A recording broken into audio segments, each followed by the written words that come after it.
পটিছড়ি ও সামুচিত্রা তানেরও बै চক্রবজাখা পার্টি অফিস সিপিআইএম এ পার্টি অফিস চক্রবজাকমনি yang yang ni tongmahai Patichhari ও চক্রবজাখা আবনো তিনি থাঙ্গই নাইখা পলিট ব্যুরোনি আদং এবা হাস্তে হাপাং বদলনি অজা জিতেন্দ্র চৌধুরী ও সই খানারাখা হাস্তে নাইকল টংনাই বিজেপি বেলাইখেনো থেমরাং রগৈ সামুং তাঙ্গই দङ আবো লুকরক সরাই সরাই বুজি টংখা চেন্নাই কিরুই ইলেকশন নগো এবা খাপখরনাই বরক কিসাং মাবাইনো অ সামুং তাঙ্গই দङ হনে শিলচগা ব জনতা পার্টি তাদের সম্পর্কে আমাদের প্রয়াত শীর্ষ নেতা শ্রদ্ধেয় কমরেড জ্যোতি বসু বলেছিলেন এই দলটা বর্বর।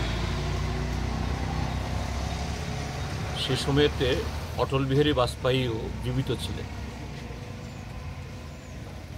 এবং বাজপেয়ী মহোদয়ও তার সে বক্তব্যের প্রতিবাদ করতে পারেননি। সেই কথাটা যে কতটুকু বাস্তব, এবছর নাকি আরএসএস এর 100 বছর তারা উদযাপন করছে, দেশপ্রেমের মন্ত্রে নাকি তারা দীক্ষিত। আরএসএস ভারতীয় জনতা পার্টি নিজেদেরকে দাবি করে তারা রাষ্ট্রবাদী, অর্থাৎ রাষ্ট্রের হিত, রাষ্ট্রের ধর্ম, রাষ্ট্রের নীতির পূজারী।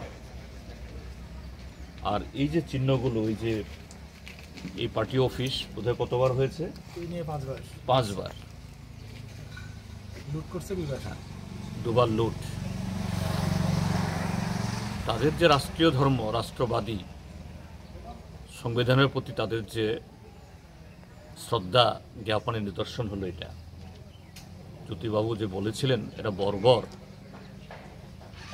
তারা তাদের বিরুদ্ধে এই শব্দটা মুছতে চান না। গতকাল ছিল বীরচন্দ্র মনু শহীদ, তাদের শহীদানের ৩৫তম দিবস। স্বাভাবিকভাবেই এই শহীদদের পরিবারের লোক, সহযোদ্ধারা মালা দেবেন, স্মরণ করবেন। এই অনুষ্ঠান তো কারোর বিরুদ্ধে হবে না। আর এই ঘটনা ঘটেছিল 1988 ইংরেজিতে, তখন ত্রিপুরাজ্যে বিজেপি সরকার ছিল না, কংগ্রেস দলের সরকার। বিজেপির নাম উচ্চারিত হওয়ার কোনো প্রশ্নই নেই, কিন্তু এই দিনটাটিকেও তারা উদযাপন করতে দেবে না। যে আরএসএস বিজেপি যে এই দেশের ইতিহাসকে পরিবর্তন করতে চায়, সত্যকে পাল্টিয়ে চাপা দিয়ে তাদের যে স্বাধীনতা আন্দোলনে অংশগ্রহণ না করা, সংবিধান রচনার সময় বিরোধিতা করা,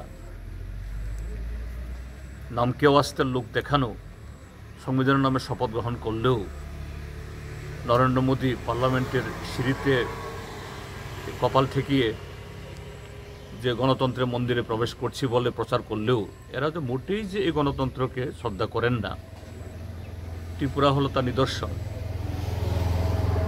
এবং এই বীরচন্দ্র মনুর ইতিহাসটাকেও পাল্টিয়ে যে অন্য দলের দুর্বৃত্ত যে আমাদের কমরেডদের মারতে এসে প্রতিরোধে যার প্রাণ গেছে, এটা নাকি এখন তাদের সই।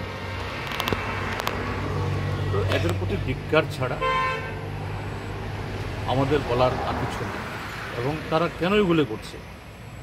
গত 7.5 বছর অপশাসনে আজকে তারা জনগণের কাছ থেকে সম্পূর্ণ আজকে বিচ্যুত। কাজেই বিরোধী দল, বিশেষ করে সিপিআইএম যদি ঐক্যবদ্ধ হয়, সিপিএম যদি শান্তিপূর্ণ পরিবেশে কথা বলার সুযোগ পায়, তাদের এই মুখোশগুলো খসে পড়বে। কাজেই সিপিএমের উপর আক্রমণ করো, এমনকি পার্টি অফিস রাত্রের অন্ধকারে কাপুরুষের মতো এসে জ্বালিয়ে দাও। শুধু তা না, 11 তারিখ রাতে নাকি বীরচন্দ্র মনুর যে আমাদের শহীদ স্তম্ভ, সেখানে নাকি 4-5টি বোমা মেরেছে। কোথায় গিয়ে ওরা নেমেছে? যাই হোক, এদের দিন যে ফুরিয়ে আসছে, আজকে এই সমস্ত কর্মকাণ্ড ঘটিয়ে তারা এটারই জানান দিচ্ছে, তাদের কেউ রুখতে পারবে।